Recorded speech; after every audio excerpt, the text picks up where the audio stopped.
When was the last time you looked in the mirror and truly admired the person staring back at you? Not just the reflection of your face, but the reflection of your choices, your discipline, your life as a whole. For many people, that question feels uncomfortable because deep down, they don't like the answer.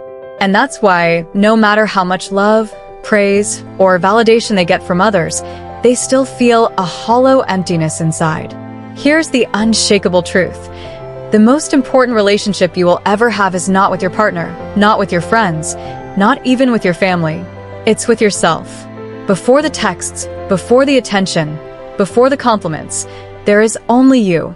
And if that relationship is fractured, if you can't stand with yourself in honesty and respect, then nothing else in your life will feel whole. You could land the perfect job, live in the perfect house, and even fall into what looks like the perfect romance. But without self-love, it will all feel fragile, temporary, and incomplete. Because self-love isn't selfish. It's survival. It's the quiet strength to set your own standards and refuse to negotiate your worth. It's the courage to have your own back when no one else shows up. It's the discipline to protect your peace when the world tries to strip it away. And it's the belief that even if the people around you can't see your value, you still can. In this episode, you're going to learn what it means to love yourself more than anyone else. Not in a way that builds walls, but in a way that builds strength. A way that makes you calmer, clearer, and unshakable. Because once you stop abandoning yourself, you'll stop tolerating anything less than what you truly deserve. 1. How to build a loving relationship with yourself. When was the last time you felt proud of yourself, not for what you achieved, but simply for who you are? Most people don't think about this, and that's why they end up chasing love from everyone else while neglecting the most important relationship in their life, the one they have with themselves. You can't escape yourself. No matter where you go, what you do, or who you're with, you take yourself with you, and if that relationship is broken, nothing else will ever feel right. The truth is, self-love is not an accident. It's not something that magically appears when life is going your way. It's something you deliberately build, just like any strong relationship, with effort, attention, and consistency. Think about how you treat the people you deeply care for. You listen to them, you show them respect, you give them patience, and you forgive their mistakes. Now be honest. Do you give yourself that same level of care? The hard reality is that most people speak to themselves in ways they would never speak to someone they love. They replay their failures over and over. They call themselves names when they make a mistake. They hold themselves to impossible standards while giving endless understanding to others. If you want to build a loving relationship with yourself, you have to change the way you talk to yourself. Replace, "I can't believe I did that," with "I'm learning and improving." Replace, "I'm not good enough," with "I'm still becoming the person I want to be." The language you use shapes how you see yourself, and your mind believes the words you repeat. But self-love is more than just positive self-talk. It's about keeping your own promises. If a friend constantly broke their word to you, canceled on you, and didn't show up when you needed them, would you trust them? Probably not. And yet so many of us do this to ourselves. We say we'll start exercising, then skip it. We say we'll stop talking to someone toxic, then let them back in. Every broken promise chips away at self-respect. You rebuild that respect by keeping even the smallest commitments, getting up when you said you would, finishing the task you started, honoring the boundaries you set. Another key part of this relationship is spending intentional time alone. Not scrolling endlessly, not drowning in noise, but actually being with yourself. This can be uncomfortable because when you're alone, there's nowhere to hide from your thoughts. But the truth is you can't love someone you don't truly know, and you can't know yourself if you never spend time with yourself. Go for a walk without headphones, take yourself out to eat, sit in silence, and ask yourself what you really want out of life. And just like in any other relationship, forgiveness is essential. You cannot have love without forgiveness. That means letting go of the mistakes you've been punishing yourself for. It doesn't mean pretending those mistakes were okay. It means deciding they no longer get to control you. Every time you forgive yourself, you open space for growth instead of guilt. Over time, these actions change everything. You start to feel like you have your own back. You stop chasing validation from people who can't give it to you. You stop accepting less than you deserve, and something amazing happens. You begin to move through life with a quiet confidence. You speak more clearly, you walk with more purpose, and you no longer feel the need to explain your worth to anyone. A loving relationship with yourself is the foundation of all the others. If you respect yourself, you'll demand respect from others. If you value yourself, you'll stop letting people treat you like you're disposable. And if you truly love yourself, you'll never again beg for the kind of love you can already give yourself in abundance. 2. Why self-love is the foundation of true happiness. What if I told you that every moment of happiness you've ever felt, every burst of joy, every peaceful sigh, has been filtered through the way you see yourself? Think about it. Two people can have the exact same life circumstances, yet one feels deeply content while the other feels constantly unfulfilled. The difference isn't luck, it's self-love. Without it, happiness is always temporary, always fragile, always dependent on something or someone outside of you. We're often told that happiness comes from achievements, relationships, or possessions. Get the promotion, find the perfect partner, buy the dream home, then you'll finally feel complete. And yes, these things can bring excitement, but without self-love, the feeling fades and you're left chasing the next big thing, hoping it will finally fill the gap. It never does. Why? Because happiness built on external things is like building a house on sand. The moment those things change, and they always do, the entire structure collapses. Self-love is the solid ground. It's the foundation that makes happiness stable. When you value yourself, you stop looking for permission to feel good about your life. You stop waiting for others to validate your worth before you allow yourself to be happy. It's like turning on a light inside you that no one else can switch off. Even when life gets hard, and it will, you still have that inner stability, that quiet confidence that you are enough. But here's the truth. Most people avoid building self-love because it requires unlearning years of conditioning. From an early age, many of us are taught that our worth depends on our performance, our appearance, or how much we please others. We're rewarded for fitting in, for meeting expectations, for being good in someone else's eyes. Over time, this creates a dangerous habit. We start outsourcing our happiness. We forget that we have the power to give it to ourselves without anyone's approval. True happiness begins when you reverse this pattern. It's when you wake up in the morning and decide, I don't need today to go perfectly for me to feel good about myself. It's when you can sit alone and still feel whole. It's when you can receive love from others, but not depend on it to survive emotionally. Self-love doesn't make you arrogant. It makes you free. It allows you to enjoy the highs without clinging to them and to endure the lows without falling apart. And here's the thing. When your happiness comes from self-love, everything else in life improves. Your relationships become healthier because you're no longer entering them from a place of need or desperation. You can love others without losing yourself in them. Your work becomes more fulfilling because you're not constantly chasing recognition. You're doing it because it aligns with your values. Even your free time feels richer because you're not trying to escape from yourself. You're actually enjoying being you. The mistake most people make is thinking they can skip self-love and go straight to happiness. It's like planting flowers in toxic soil. They might bloom for a moment, but they won't last. Self-love is the soil. It's what makes joy sustainable. Without it, you're always at the mercy of circumstances. With it, you become unshakable. And perhaps the most beautiful part, self-love is something you can start building today, right now, in small ways. By speaking kindly to yourself, by honoring your needs without guilt, by setting boundaries that protect your energy. Every time you do these things, you strengthen the foundation, and happiness stops being something you chase and starts being something you live. 3. Setting boundaries without feeling guilty. Why is it that the moment we try to protect our time, our energy, or our peace, we start feeling guilty? Why do so many of us say yes when every part of us is screaming no?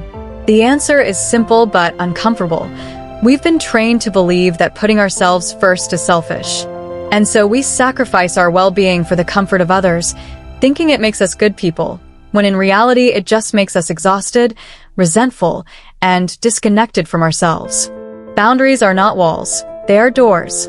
doors that you have the right to open and close based on what is healthy for you. Without them, life becomes chaotic. People start expecting more than you can give, and you start giving more than you can handle. Over time, you lose your sense of self. You become so used to meeting everyone else's needs that you forget you have your own. And here's the cruel part. The more you give without boundaries, the less people value what you give. Think about it. The friend who's always available at any hour, the coworker who never says no, the family member who constantly sacrifices their own plans. These people are rarely respected more because of their constant availability. In fact, they're often taken for granted. Boundaries don't push people away. They teach people how to treat you. The guilt you feel when setting a boundary isn't proof that you're doing something wrong. It's proof that you're breaking an old pattern. That uncomfortable feeling is just your mind adjusting to a new way of living. You've been programmed to believe that your worth comes from how much you give, so when you start protecting yourself, it feels like you're taking something away from others, but in reality, you're giving them something far more valuable. The best version of you, not the drained, resentful version. Setting boundaries also means being okay with disappointing people.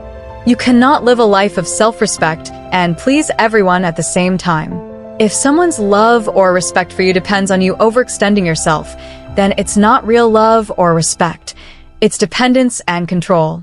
A person who truly cares about you will not punish you for having limits. Here's the truth. Boundaries don't just protect your time, they protect your identity. Without them, you'll say yes to so many things you don't want that you'll start living a life that doesn't feel like yours. And when you lose touch with who you are, self-love becomes impossible. You cannot love a version of yourself that's constantly betraying your own needs. Practical boundaries can be as simple as not answering calls after a certain hour, saying no to events that drain you, refusing to engage in conversations that are toxic, or taking time for yourself even if others don't understand. The key is consistency. A boundary you set but constantly break isn't a boundary. It's a suggestion.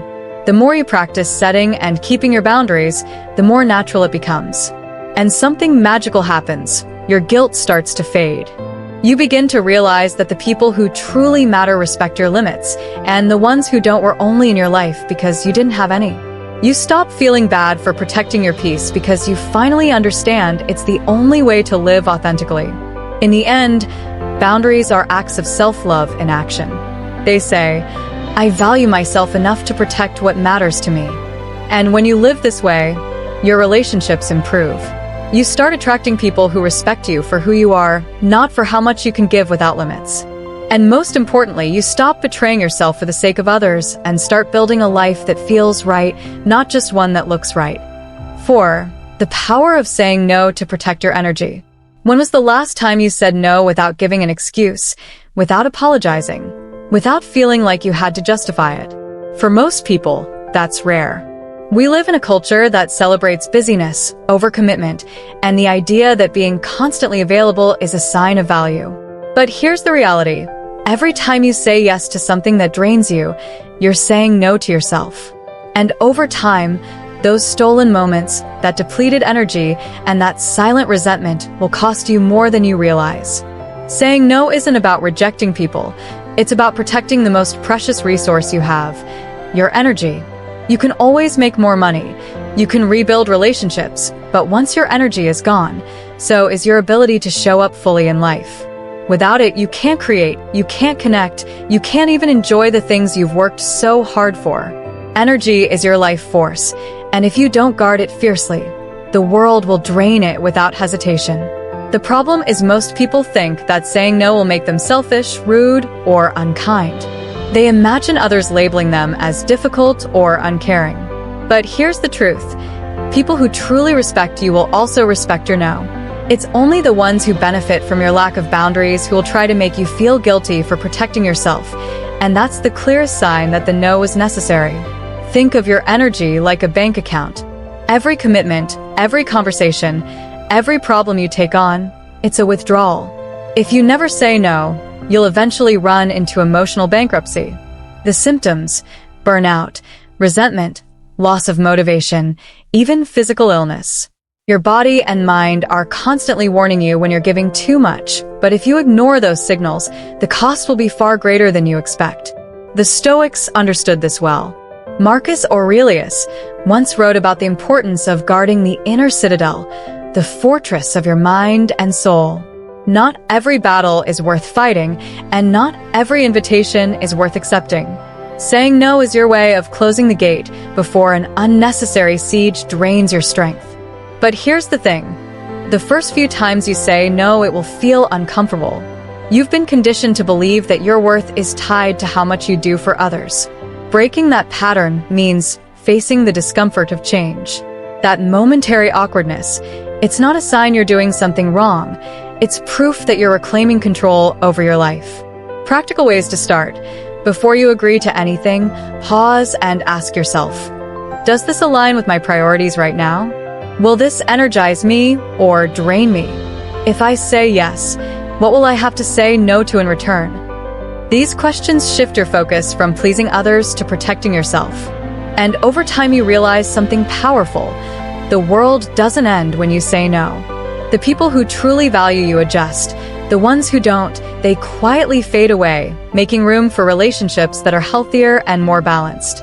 When you start saying no with confidence, something changes inside you. You begin to trust yourself more. You stop over-explaining. You stop feeling like you owe everyone access to your time and energy, and you start making decisions that leave you feeling lighter instead of weighed down. Ultimately, saying no is one of the purest forms of self-love. It says, I respect my time, my health, and my peace enough to protect them. And when you live this way, you realize you're not shutting people out. You're simply choosing who and what gets to be part of your life. You're not rejecting the world. You're just making sure you don't reject yourself in the process. 5. Letting go of people who don't value you. How many times have you stayed in someone's life long after they stopped treating you like you matter? How many times have you made excuses for their behavior, convinced yourself they'll change, or told yourself that maybe you're just expecting too much? Here's the uncomfortable truth. Every moment you spend holding on to people who don't value you is a moment you're stealing from yourself. Letting go is hard, not because we don't know the person is bad for us, but because our hearts get attached to the idea of them, to the memories, to the potential, to the way they made us feel once upon a time. We hold on hoping they'll return to that version of themselves, ignoring the reality that the present version is nothing like it. This is where self-love and self-respect collide, because you can't claim to value yourself while you continue to invest in someone who has shown you through their actions that they do not. The truth is, when someone truly values you, you don't have to question it. You don't have to decode mixed signals, chase them for attention, or shrink yourself to fit into their comfort zone. Their respect, their care, and their presence are consistent. Anything less than that is not love. It's tolerance, convenience, or habit. The Stoics understood the importance of detachment. Epictetus taught that we suffer not from the loss itself, but from our attachment to the illusion of control over it. We believe that if we just try harder, give more, or change ourselves enough, we can make someone see our worth.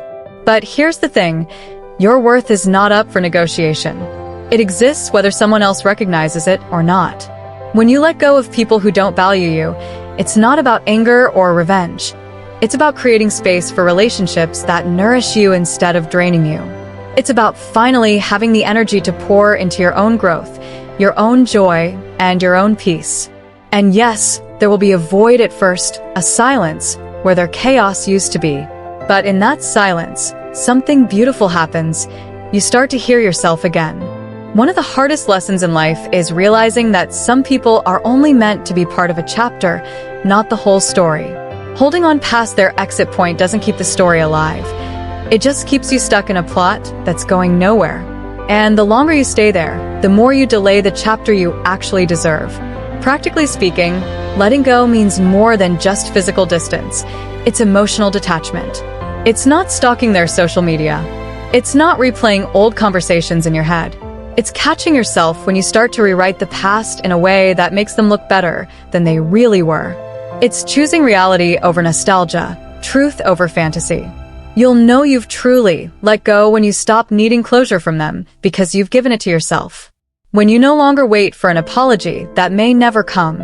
when you can think of them without bitterness, but also without longing. Here's what happens when you finally release them. You reclaim your time and mental space. You stop living in reaction to their moods and decisions. You discover new opportunities, friendships, and experiences that you couldn't see before. You rebuild your sense of self without their voice in your head. Letting go is an act of strength, not weakness. It's saying, I refuse to settle for being an option when I know I am a priority. And while it may hurt now, it's a short-term pain that protects you from a lifetime of disrespect and disappointment. The reality is you can love someone deeply and still recognize they're not good for you. You can be grateful for what they taught you and still walk away. Self-love means knowing when to stop watering a dead plant, no matter how beautiful it once was. In the end, you'll see that the act of letting go isn't about losing them. It's about finding yourself again, and that's a trade worth making every single time. 6. How to silence your inner critic. What if I told you that the loudest, most damaging voice you'll ever hear in your life isn't from an enemy, a rival, or even someone who dislikes you? It's from you. That voice in your head that tells you you're not good enough, that you're going to fail, that you shouldn't even bother trying. That's your inner critic. And if you don't learn how to manage it, it will sabotage every step forward you try to take. The strange thing is that inner critic often sounds like it's trying to help. It uses words like be realistic, or don't embarrass yourself, or you're not ready yet. But underneath those phrases is fear. Fear of change, fear of risk, fear of stepping into the unknown. That voice convinces you to stay small, to play safe, to live in a box where nothing new can hurt you, but also where nothing new can grow you. The Stoics had a different approach. Marcus Aurelius wrote, "You have power over your mind, not outside events. Realize this, and you will find strength." Your inner critic is not an outside force. It's part of your mind, and if you have power over your mind, then you have power over it. The problem is most of us never challenge it. We take its words as truth instead of opinion, forgetting that just because a thought appears doesn't mean it's valid. One of the most powerful steps you can take is learning to separate yourself from your thoughts. Imagine them as clouds passing in the sky. You're not the clouds, you're the sky itself. The critic may appear, but you don't have to hold on to it. You can watch it come and go without giving it the authority to define you. Silencing your inner critic doesn't mean pretending it's not there. In fact, trying to ignore it completely can make it louder. Instead, you confront it. You ask, is this thought actually true? Is there proof? Or is this just fear wearing the mask of logic? More often than not, you'll find that your critic's words collapse under the weight of evidence. Another technique is to replace self-criticism with self-instruction. Instead of telling yourself, I can't do this, shift to, I don't know how to do this yet, but I can learn. The critic shuts doors, self-instruction opens them. It changes your focus from your limitations to your potential. It's also important to recognize where your inner critic learned its voice. Sometimes it's the echo of a parent's harsh words, a teacher's doubt, or a past failure that left a scar. When you understand its origins, you stop taking it so personally. You see it for what it is, a learned pattern, not an absolute truth. Self-love plays a huge role here. When you genuinely value yourself, you no longer accept being spoken to, even by your own mind, in ways you wouldn't tolerate from someone else. You start replacing that inner critic with an inner coach, someone who still points out where you can improve, but without tearing you down in the process. And here's the thing, your critic will never fully disappear. It's part of being human. But it can be trained. With time, practice, and conscious effort, you can turn its volume down so low that it becomes background noise instead of the main voice you hear. Practical steps to do this include journaling your thoughts to see patterns and challenge negative beliefs, practicing mindfulness so you can catch the critic's voice the moment it appears, surrounding yourself with people who speak to you with encouragement and truth so their voices start to outweigh the critics, and taking consistent action because action proves the critic wrong more effectively than any argument. Remember this, your inner critic is not there to predict your future, it's there to protect your comfort zone. But comfort zones are where dreams go to die. Every time you silence that voice and move forward anyway, you're telling yourself, I am capable. I am worthy. I am allowed to take up space in this world. One day you'll look back at the things you've accomplished and realize that the critic was never right, and in that moment its power over you will shatter completely. Until then, keep showing up, keep speaking to yourself with strength, and keep proving that you are more than your doubts. 7. The role of self-care in building self-worth.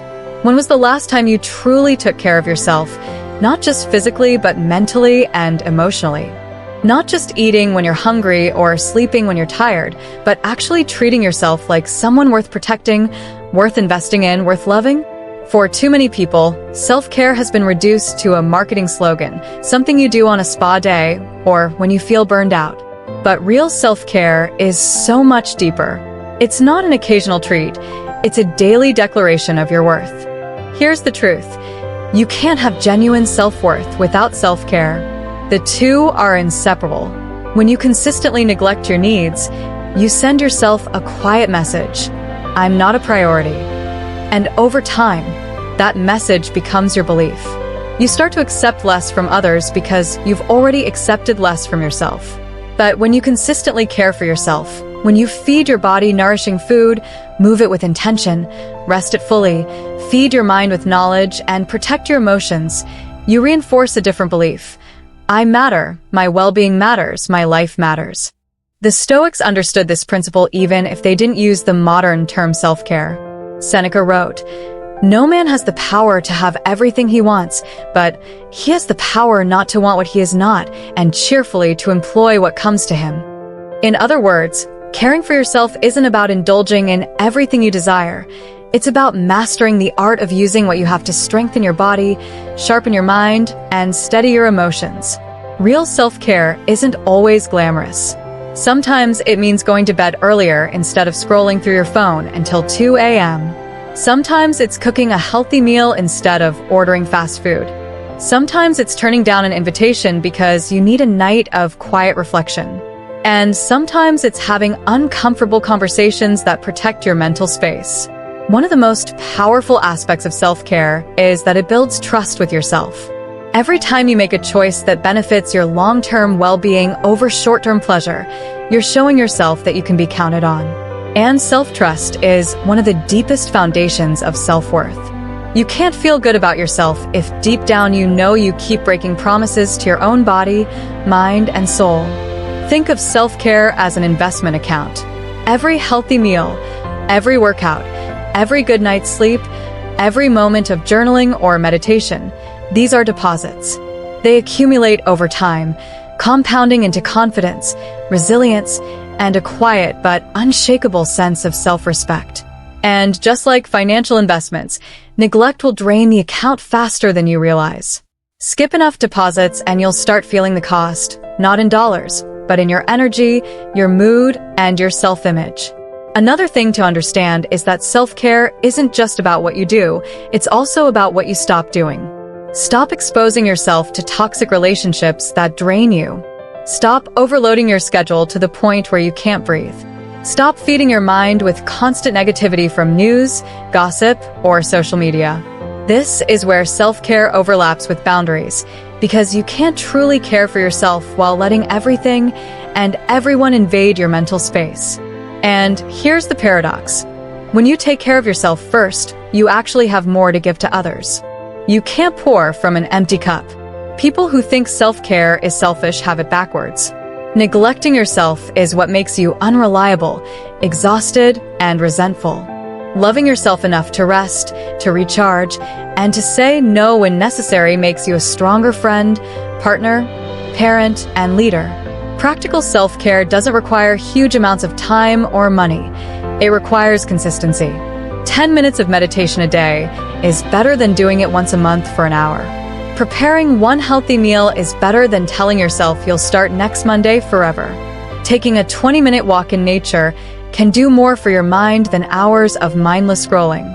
Small daily acts of self-respect add up in a way that one-off gestures never will. So ask yourself, if someone could see every decision you make about your health, your energy, your peace of mind, would they be able to tell that you love yourself? If the answer is no, then you know where to start. Self-care is not a reward for when you've earned it. It's the foundation that allows you to keep going, keep growing, and keep becoming the kind of person you admire. The moment you decide that your body is worth nourishing, your mind is worth protecting, and your heart is worth guarding, you step into a new level of self-worth. And once you've experienced that, you'll never again accept a life where you abandon yourself to please others. 8. Learning to enjoy your own company. When was the last time you were alone and actually enjoyed it? Not distracted by your phone, not numbing the silence with background noise, not rushing to fill the space with someone else's presence, but truly alone, at peace and fully comfortable in your own skin? For many people, the idea of being alone feels uncomfortable, even frightening. They treat solitude like a punishment, something to escape from as quickly as possible.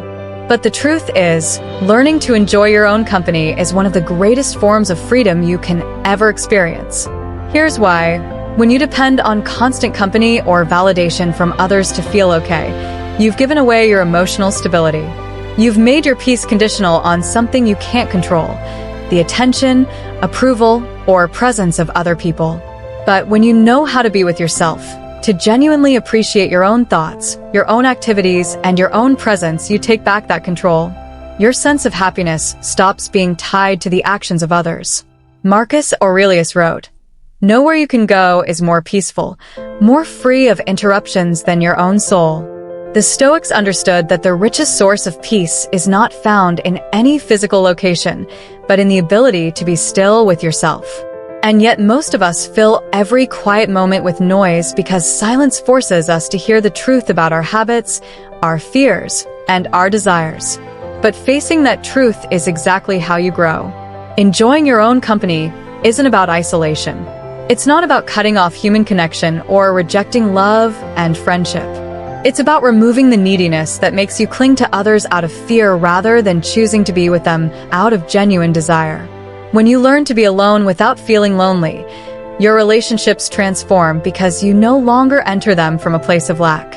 You stop asking people to fill the gaps in your self-worth. The process starts small. It might mean going for a walk without your headphones and simply listening to your thoughts. It might mean taking yourself out for a meal and resisting the urge to scroll endlessly on your phone. It could be spending an evening reading or journaling instead of defaulting to social media or mindless entertainment. At first it might feel strange. That's okay. Growth always feels awkward before it feels natural. The key is to shift your perspective. Time alone isn't a void. It's a canvas. You can use it to reflect, to plan, to create, or simply to rest. You can use it to reconnect with hobbies or passions you've neglected. You can use it to process emotions without the influence of outside voices. And in doing so, you begin to see yourself not as someone who needs constant distraction, but as someone who can offer themselves genuine fulfillment. There's also a deeper psychological shift that happens when you enjoy your own company. You start to trust yourself more. Think about it. If you can't stand being alone with your own thoughts, how can you trust your own judgment? How can you rely on yourself when things get hard? By embracing solitude, you build that trust. You learn that you can handle your emotions, that you can solve problems on your own, and that you can be your own source of comfort. Another benefit is clarity. When you're constantly surrounded by noise, whether it's the literal noise of conversations and notifications or the mental noise of other people's opinions, it's almost impossible to hear your own inner voice. But in solitude, the static fades. You can see your life more clearly. You can identify what you actually want versus what you've been told to want. And that clarity makes you stronger, more decisive, and far less vulnerable to manipulation. Self-love and solitude are deeply connected. The more you value yourself, the more you'll value your alone time. And the more you value your alone time, the less you'll tolerate situations that drain your energy. It becomes a cycle of empowerment. And once it starts, it's hard to stop. If being alone still scares you, start asking yourself why. Is it because you don't like your own thoughts? Is it because you've attached your identity so tightly to others that you're not sure who you are without them? Or is it because you've never been taught that your own presence is enough? Whatever the reason, know that it can be unlearned and replaced with a quiet confidence that comes from being your own best friend. Here's the ultimate truth. If you can learn to enjoy your own company, you'll never be truly lonely again. People may come and go, circumstances may change, but you'll always have a steady, reliable source of peace within yourself, and that's a power no one can take from you. 9. Releasing the need for external validation. Why do we let the opinions of others have so much power over us? Why does one compliment make our day, yet one criticism can ruin our week? If you've ever found yourself replaying someone's negative comment in your head or constantly checking your phone to see who liked your post, you already know the trap of external validation. It feels good in the moment, like a quick hit of dopamine, but it also makes you dependent, and dependency is weakness. Here's the harsh truth. If your self-worth is built on the approval of others, you're building your house on sand. The moment their opinions change, and they will, your confidence crumbles. One day they'll love you, the next they'll criticize you, and your emotional state will swing with their moods. That's not freedom, that's emotional slavery. The Stoics understood this danger thousands of years ago. Epictetus said, "If you wish to be free, do not concern yourself with what others think of you." This isn't about arrogance or pretending you don't care. It's about recognizing that other people's opinions are just that, opinions. They're shaped by their experiences, biases, moods, and even insecurities, and none of those things have the authority to define your worth. When you live for external validation, you're handing over the keys to your happiness. You're essentially telling the world, "You get to decide how I feel about myself." That's a dangerous bargain, because most people are too distracted with their own struggles to truly see you for who you are. They see fragments, they see what's convenient for them to see, and sometimes they project their own fears and failures onto you. The first step in releasing the need for external validation is to identify where it shows up in your life. Maybe it's in the way you dress, not because it makes you feel confident, but because you're chasing compliments. Maybe it's in the career path you chose because it sounded impressive to others even if it left you empty. Maybe it's in how you filter your words and your personality, afraid of being judged. Once you recognize these patterns, you can begin replacing them with self-generated validation. This means measuring your worth by your own standards, by the promises you keep to yourself, by the skills you build, by the values you live by. It's the difference between saying, "I feel good because they like me," and "I feel good because I lived with integrity today." One powerful exercise is to detach your actions from their reception. If you create something, a piece of art, a project at work, a personal goal, ask yourself, would I still be proud of this if no one ever saw it? If the answer is yes, you're on the right track. You're doing it for you, not for applause. There's also an emotional benefit to breaking free from this need: stability. When your confidence is internal, it's not shaken by criticism or inflated by praise. You can receive feedback without letting it define you. You can hear no without collapsing. You can celebrate yes without becoming addicted to it. You stay centered, calm in success, calm in failure. Of course, it's not about ignoring others completely. Healthy feedback is valuable. We learn and grow from perspectives outside our own, but there's a big difference between considering someone's opinion and depending on it to feel worthy. You should be able to weigh advice against your own principles, not swallow it whole just because you fear disapproval. Releasing the need for external validation also makes your relationship stronger. When you don't need someone to constantly reassure you, you remove pressure from the connection. People can enjoy your company without feeling like they're responsible for holding up your self-esteem. And you in turn can be more present, more authentic, because you're not performing for their approval. The real shift happens when you start trusting your own voice more than the noise around you. That doesn't mean you'll never care what anyone thinks. We're human, we all want to be liked. But it means that your sense of worth won't rise and fall like a stock price based on other people's reactions. You'll still value connection, but you won't be enslaved by it. The truth is, external validation will always be unstable because people are unstable. Their moods change, their tastes change, their attention wanders. If you build your identity on that, you'll spend your life chasing something that can never be held. But if you build it on your own standards, your own effort, your own growth, it becomes unshakable. So ask yourself, if no one ever clapped for you again, would you still do what you're doing? Would you still chase your dreams? Live by your values and fight for your goals? If the answer is no, it's time to reframe your motivation, because the only applause that truly matters is the one you give yourself when you know you've lived a day in full alignment with who you want to be. 10. How to forgive yourself and move forward. How many nights have you stayed awake replaying your mistakes like a broken record? How many times have you whispered to yourself, "If only I could go back and do it differently"? We all carry moments we wish we could erase.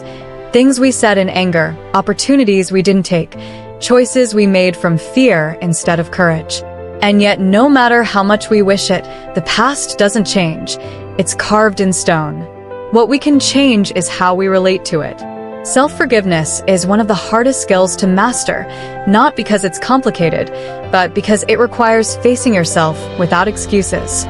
It means looking directly at your flaws, your failures, and your regrets, not to punish yourself further, but to release yourself from the prison of constant self-judgment. The Stoics understood this deeply. Seneca once wrote that the greatest obstacle to living is the expectation of tomorrow.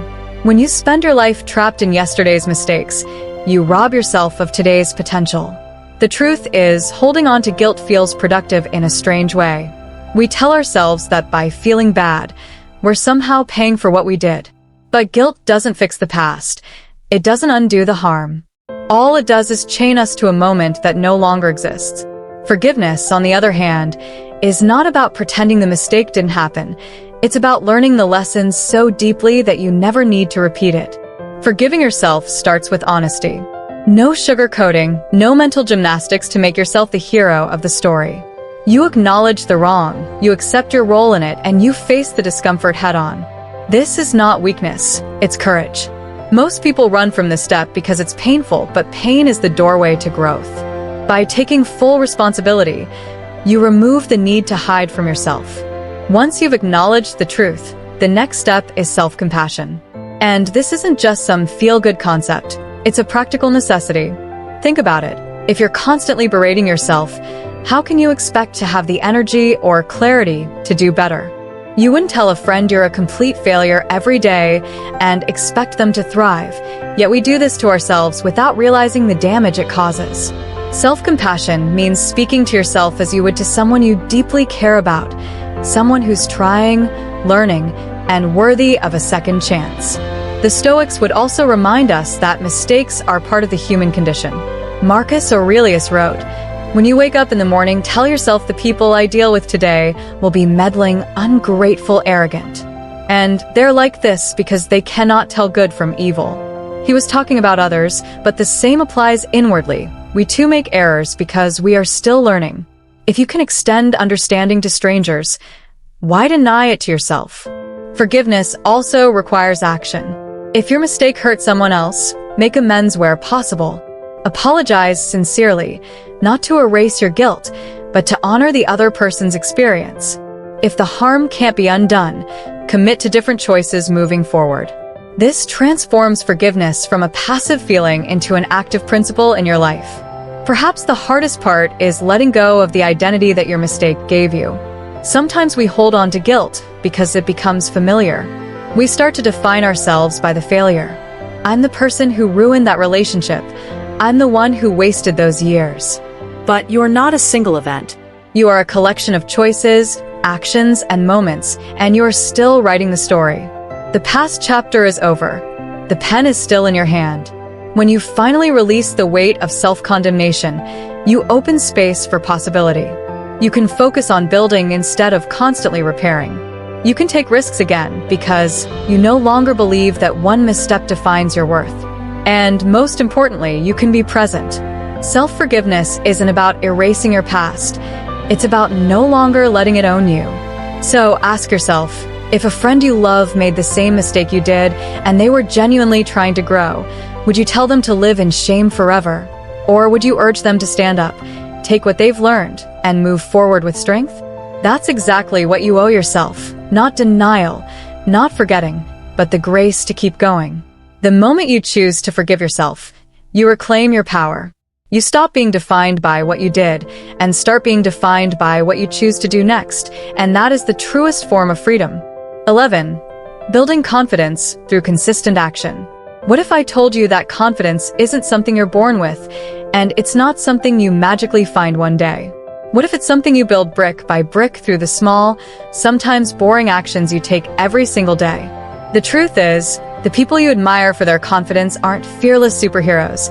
They're just people who have stacked enough proof over time that they can trust themselves to show up and do the work. The problem is most people wait for confidence before they act. They think, once I feel ready, I'll go for it. But that's not how it works. You don't act because you feel confident. You feel confident because you acted. Confidence is the side effect of keeping promises to yourself. Every time you say, I'm going to do this, and then follow through, you place another brick in the foundation of your self-belief. Think about it like this. Each action you take is a vote for the kind of person you want to become. When you avoid challenges, procrastinate, or break your own commitments, you cast a vote for doubt. But when you step forward, even in discomfort, you cast a vote for confidence. And over time, the majority wins. Your identity shifts. You no longer see yourself as someone who tries. You see yourself as someone who does. The Stoics understood this intimately. Epictetus taught that if you wish to improve, you must be content to be thought foolish and stupid by others. Why? Because growth requires action, and action often invites judgment. You cannot build confidence if your main concern is how you look to others. You build it by focusing on the act itself, not the approval it brings. Consistency is the secret ingredient. Anyone can take action once, but confidence comes from knowing you can repeat that action again and again, even when motivation fades. It's easy to feel powerful on a good day. It's the days when you're tired, when the world feels heavy, when you'd rather hide. Those are the days when following through matters most, because if you can keep your word in the storm, you'll never doubt yourself in the sunshine. Let's be clear. Building confidence doesn't mean succeeding at everything you try. In fact, some of your most powerful growth will come from failing and realizing you can survive it. Every time you get back up after a setback, you reinforce the belief that you are resilient. Marcus Aurelius wrote, "If you are distressed by anything external, the pain is not due to the thing itself, but to your estimate of it." Apply that to failure. The event itself doesn't define you, but the meaning you assign to it does. See failure as training, not a verdict, and your confidence will become unshakable. Practical steps help too. Start with small, manageable actions and scale up. If you've broken trust with yourself in the past, begin by setting micro-promises you can keep. Wake up at the time you said you would. Finish the task you've been avoiding. Show up to the gym for just 20 minutes. These small wins matter because they prove to your brain that you're reliable, and reliability is the root of confidence. Also, keep your focus internal. Don't measure your worth by likes, applause, or external praise. These are unstable foundations. True confidence comes from knowing deep in your bones, I did what I said I would do, regardless of whether anyone noticed. And here's the irony. When you build confidence from the inside out, others will notice. People are drawn to those who move with certainty, who don't seek permission to exist. But by the time that happens, you won't be chasing their validation. You'll already have your own. So ask yourself today, what's one action you've been avoiding because you don't feel ready? And what would happen if you did it before you felt confident? If you commit to repeating that process, you won't need to find confidence ever again. You'll become it. Confidence isn't a gift you wait for. It's a muscle you train, and every rep you put in, no matter how small, makes you stronger. Build it through consistent action, and it will carry you further than you ever imagined. 12. Practicing gratitude for who you are. When was the last time you stopped not to wish for what you don't have, but to acknowledge what you already are? We live in a world that trains us to see what's missing. Social media, advertising, even casual conversations, they all remind you of the gap between where you are and where you think you should be. And while growth is important, here's the paradox. You'll never feel truly fulfilled until you learn to be deeply grateful for yourself exactly as you are right now. Gratitude for who you are is not about pretending you're perfect. It's about seeing your worth without needing to earn it. It's about recognizing the battles you've fought, the storms you've survived, the values you've kept intact when it would have been easier to let them go. It's easy to appreciate others, their talents, their beauty, their achievements. But how often do you pause and appreciate yourself with the same enthusiasm? Seneca once wrote, "It is not the man who is too little, but the man who craves more that is poor." Apply this to yourself. The poorest version of you is the one who can't see your own value unless it's validated by someone else. The richest version is the one who can stand alone, look at your reflection, and say, "I am enough." Not because I've done everything I dreamed of, but because I've already proven my strength just by being here. Gratitude for yourself changes the way you live. Without it, you approach life from a place of lack. Always chasing, always comparing, always feeling behind. With it, you approach life from a place of abundance, not because you have everything, but because you are everything you need to begin. And from that foundation, growth becomes a choice, not a desperate attempt to fill a void. Start with the simple act of acknowledgement. Write down 3 things you appreciate about yourself every morning. Not just physical traits or skills, but qualities of character. Maybe it's your ability to keep going when things get hard. Maybe it's your loyalty to the people you love. Maybe it's the fact that no matter how many times life has knocked you down, you've always found a way to get back up. These reminders are not vanity, they're fuel. They strengthen the voice inside you that says, "I am worthy," and quiet the one that says, "I am not enough." Gratitude for who you are also teaches you to separate your identity from your mistakes. Too often people define themselves by their worst moments, replaying regrets until they become part of their self-image. But you're not a single bad decision, just as a tree is not defined by one dead branch. Gratitude shifts your focus to the growth, not the scars. The Stoics understood the power of perspective. Marcus Aurelius reminded himself daily to see the good that already existed, not to be consumed by what was absent. This isn't complacency, it's clarity. You can pursue improvement without despising your current self. In fact, self-improvement becomes far more effective when it's built on self-respect rather than self-loathing. There's another benefit. When you're grateful for who you are, you stop being easily shaken by outside judgment. Criticism still comes, but it doesn't penetrate as deeply because your sense of self-worth isn't up for negotiation. You know your strengths, you acknowledge your weaknesses, and you hold both without shame. This is emotional resilience at its finest. Of course, this takes practice. We're conditioned to focus on the negative, on the 10 things we dislike rather than the 100 things we've done right. Gratitude reverses that lens, and the more you practice, the more natural it becomes. Soon you'll catch yourself pausing in moments of quiet and thinking, "I'm proud of who I'm becoming." That's when you know the shift is real. So today, instead of measuring yourself against someone else's highlight reel, measure yourself against the person you used to be. Look at the growth, however small. Appreciate the resilience, however unnoticed. Celebrate the small victories that no one clapped for, but still mattered. Because here's the truth, you will never love yourself if you are always postponing that love until you become better. The practice of gratitude teaches you to love yourself now, in progress, in motion, in imperfection. And that love will become the foundation for every other success you build. At the end of the day, everything we've talked about comes down to one truth. The world will treat you the way you treat yourself. If you ignore your needs, so will they. If you cross your own boundaries, they will too. But if you set the standard, protect your energy, and choose to value yourself above all else, you teach the world exactly how you deserve to be treated. Loving yourself more than anyone else doesn't mean you stop loving others. It means you finally love from a place of strength instead of desperation. It means you no longer chase approval or cling to people who drain you. It means your happiness is built on a foundation no one can shake because it comes from within. The Stoics knew that self-respect was the core of freedom. Epictetus said, "No man is free who is not master of himself." And mastery begins with self-love, the kind that's disciplined, unwavering, and rooted in gratitude for who you already are. So, here's my challenge for you. Starting today, stop waiting for permission to love yourself. Stop putting it off until you lose the weight, land the job, or find a relationship. Love yourself now, in the middle of the chaos, with the imperfections, with the scars.